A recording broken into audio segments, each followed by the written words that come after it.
ఏలినాటి శని ఎవరికి నడుస్తుందండి? కుంభరాశి వారికి, మీనరాశి వారికి, మేషరాశి వారికి. అర్ధాష్టమ శని ఎవరికి నడుస్తుంది? ధనుసు రాశి వారికి. అష్టమ శని ఎవరికి నడుస్తుంది? సింహరాశి వారికి. ఈ 5 రాశులను గుర్తుపెట్టుకోండి. జనవరి 10వ తారీఖున నేను శని హోమం జరిపిస్తున్నాను. శని ఇప్పుడు ప్రజెంట్ ఎక్కడ ఉన్నాడు? వక్రగతిలో వచ్చాడు. అపసవ్య దిశలోకి మీనరాశిలోకి వెళ్ళినట్టే వెళ్ళి మళ్ళీ కుంభరాశిలోకి రిటర్న్ వచ్చాడు. అదే అపసవ్య దిశలోకి వచ్చాడు. అంటే యాంటీ క్లాక్ వైజ్గా తిరిగి వచ్చాడు.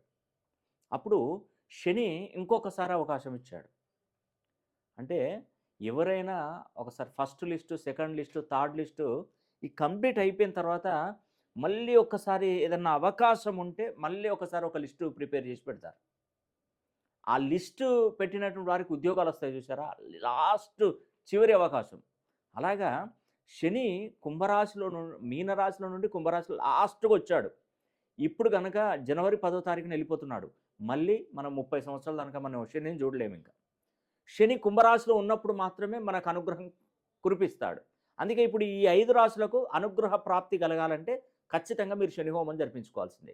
శని హోమం జరిపించుకుంటే మీకు శనికి సంబంధించిన కంకణాలు వీడియో అనేది కూడా మీకు అందజేస్తాం. మీరు రానవసరం లేదు, పేరు గోత్రనామాలు మాకు పంపించండి. ఇంకొక విషయం, ఇప్పుడు మీరు అనుకోవచ్చు వీళ్ళకు నడుస్తుంది, మేము శని హోమం చేయించుకోవచ్చు, అవసరమే లేదు కదా అని మీరు అనుకుంటారు. కానీ శని ప్రతి 2.5 సంవత్సరాలకు ఒకసారి రాశి మారుతూ ఉంటాడు. మారినప్పుడు ఈ మేషరాశి ముందున్నటువంటి రాశి ఏంటి? వృషభ రాశి వారికి. వృషభ రాశి వారికి ఏలినాడు శని స్టార్ట్ అవుతుంది. అది 7.5 సంవత్సరాలు. అర్ధాష్టమ శని ఇప్పుడు ఎవరికి నడుస్తుంది? ధనుసు రాశి వారికి నడుస్తుంది. నెక్స్ట్ 2.5 సంవత్సరంలో మళ్ళీ మకర రాశి వరకు అందుకుంటుంది. అష్టమ శని ఎవరికి నడుస్తుంది? శివరాశి వారికి నడుస్తుంది. ఇప్పుడు నెక్స్ట్ కన్యా రాశి వారికి అష్టమ శని స్టార్ట్ అవుతుంది. కాబట్టి ఈ 2.5 సంవత్సరాలు మళ్ళీ ఇంకొక 2.5 సంవత్సరాలు పోతే ఇంకొక రాశికి వస్తుంది. మళ్ళీ మేషం, వృషభం అండ్ మిథునానికి వచ్చేస్తుంది.